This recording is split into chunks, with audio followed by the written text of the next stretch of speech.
بسم الله الرحمن الرحيم شهد الله أنه لا إله إلا هو والملائكة وأولو العلم قائما بالقسط لا إله إلا هو العزيز الحكيم صدق الله العلي العظيم.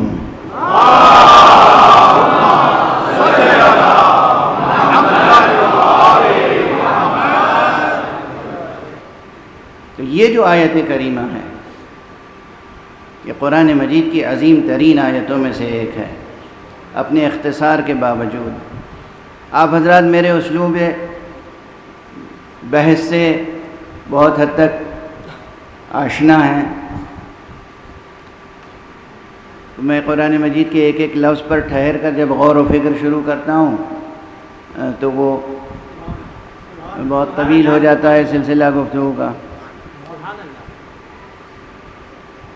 اب اس ایک آیت میں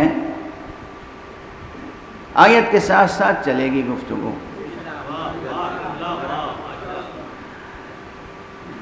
آیت تبرکاً تلاوت کی جاتی ہے، تبرک کے معنی ہی یہی ہے کہ اس حقیقت میں برکت ہو۔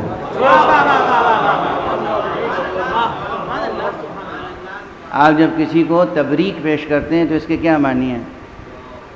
میں آپ کو تبریک پیش کرتا ہوں مثلاً کہ آپ عزائے حسین سے وابستہ ہیں۔ یہ تبریک تہنیت سے مختلف مفہوم ہے اس کا۔ تبریک میں دعائے برکت ہے، تبریک ہے دراصل دعائے برکت۔ تو آیات قرآنیہ کی تلاوت اگر تبرکاً بھی کی جائے تب بھی، اور اگر اس نقطہ نظر سے کی جائے کہ بھئی ہمیں اسی آیت کے نور میں آگے سفر طے کرنا ہے۔ قرآن مجید کی آیتیں سب نور پارے ہیں، اور یہ سب میرے پرانے جملے ہیں، یاد رکھیے گا کہ قرآن مجید بے جان حرفوں کا مجموعہ نہیں ہے۔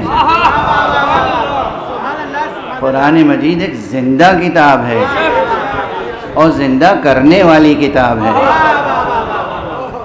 خود زندہ ہے اور زندگی عطا کرتی ہے۔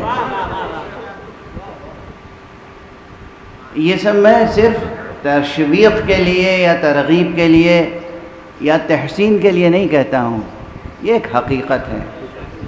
قرآن مجید زندہ وجود ہے اور زندگی بخش ہے، تو اس کے نور میں اگر زندگی بسر کرنی ہے تو پھر غور کرنا ہوگا۔ یہ آیت کریمہ آیہ شہد اللہ بہت مشہور آیتوں میں سے ہے،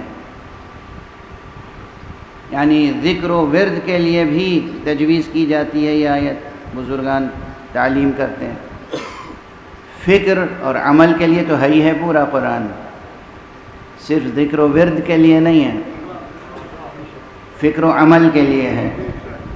لیکن مقام ذکر اور ورد میں بھی اس آیت کے تعلق سے ایک بات یہ بتائی گئی ہے، علماء، فقہاء، بزرگان، عرفاء،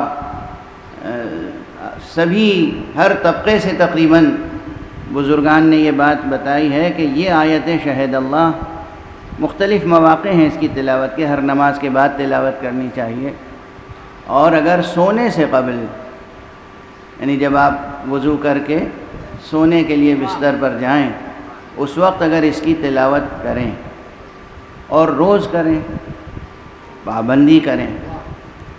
اصل چیز ہے کسی بھی عمل کو لگاتار بلا ناغہ انجام دینا۔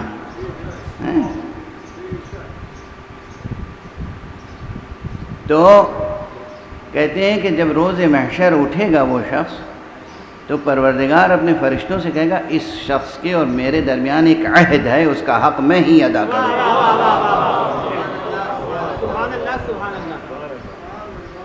تو گویا یہ ایک عہد توحید ہے، یہ ایک رشتہ توحید کو مستحکم کرنے والا عہد ہے، یہ حضرت حق سے، رب الارباب سے، پروردگار سے رشتے کو مستحکم کرنے والا ایک عہد و پیمان ہے۔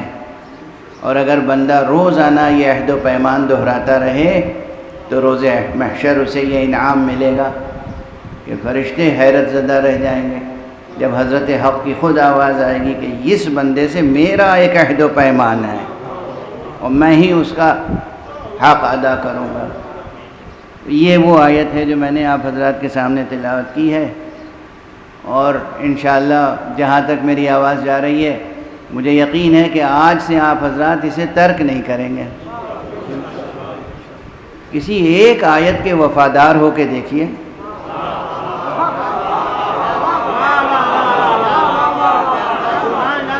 پورے قرآن پہ تو ہم سے آپ سے کیا عمل ہوگا، کسی ایک آیت سے تو وفاداری کا حق نبھانے کی کوشش کیجیے، پھر دیکھیے وہ آیت، اس کا ذکر، اس کا ورد، اس پر عمل کرنے کا جذبہ، اس کی بنا پر آپ کے توفیقات میں کیسے اضافہ ہوگا۔ توفیقات میں یوں اضافہ ہوگا کہ جس کام کو آپ ناممکن سمجھ رہے ہوں گے وہ بھی سہل اور آسان ہوتا چلا جائے گا۔ جسے آپ ناممکن سمجھ رہے ہوں گے وہ بھی سہل ہو جائے گا، آسان ہو جائے گا۔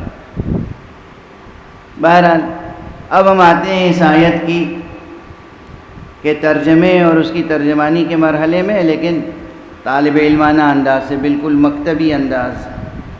اس آیت میں یوں اگر شمار کیجئے تو تقریباً 15-16 کلمات ہیں، الفاظ ہیں،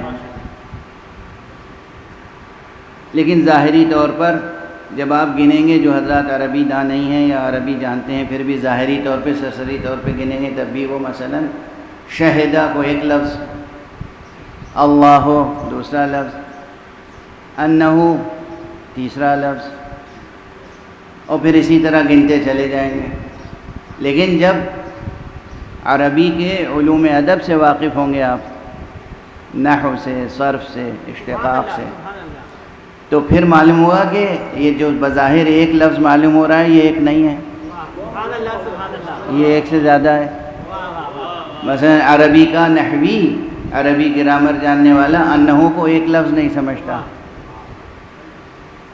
انا ایک ہے اور ہو اس میں دوسرا لفظ ہے جو جڑا ہوا ہے، ہو ضمیر ہے، انا حرف ہے۔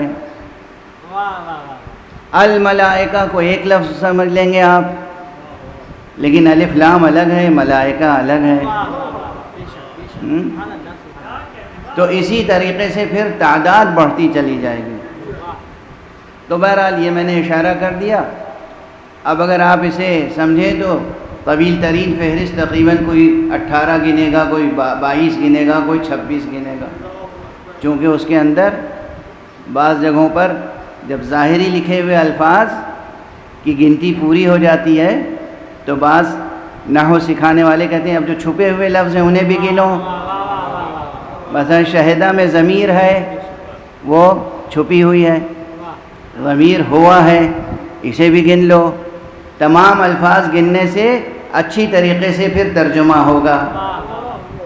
تو یہ ایک طریقہ میں نے عرض کر دیا مکتبی، مدرسے والا، کیونکہ میری کوشش یہ ہوتی ہے کہ مجلس جو ہے مدرسے سے جڑی رہے، مکتب سے ہم آپ جڑے رہیں۔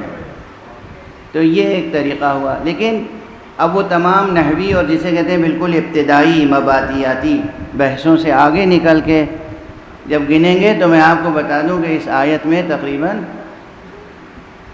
12 سے 14 کلیدی کلمات ہیں۔ انہیں اگر ہم حل کر لیں، اور انشاءاللہ کوشش ہوگی کہ ان 9 مجلسوں میں حل کر لیں، تو مضمون آیت کا نکھر کے سامنے آئے گا۔ یعنی لکھے ہوئے جو ترجمے ہیں وہ پڑھنے سے وہ کیفیت نہیں پیدا ہوگی جو اس طرح مضمون کو ڈسکور کرنا پڑتا ہے۔ مضمون کو ڈسکور کرنا پڑتا ہے۔ ڈسکور کا لفظ بہت کارآمد ہے۔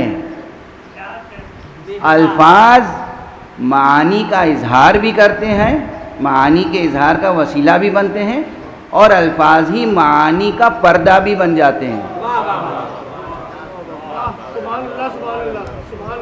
وہ ریاضت کرو کہ معنی بے لفظ تک پہنچ جاؤ.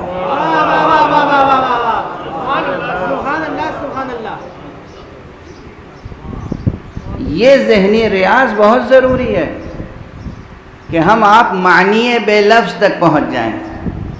بہرحال اب جو ظاہری مضمون ہے اس آیت کریمہ کا وہ تو عرض کر ہی دیں، جو عام طور پہ ترجموں میں مل جائے گا آپ کو.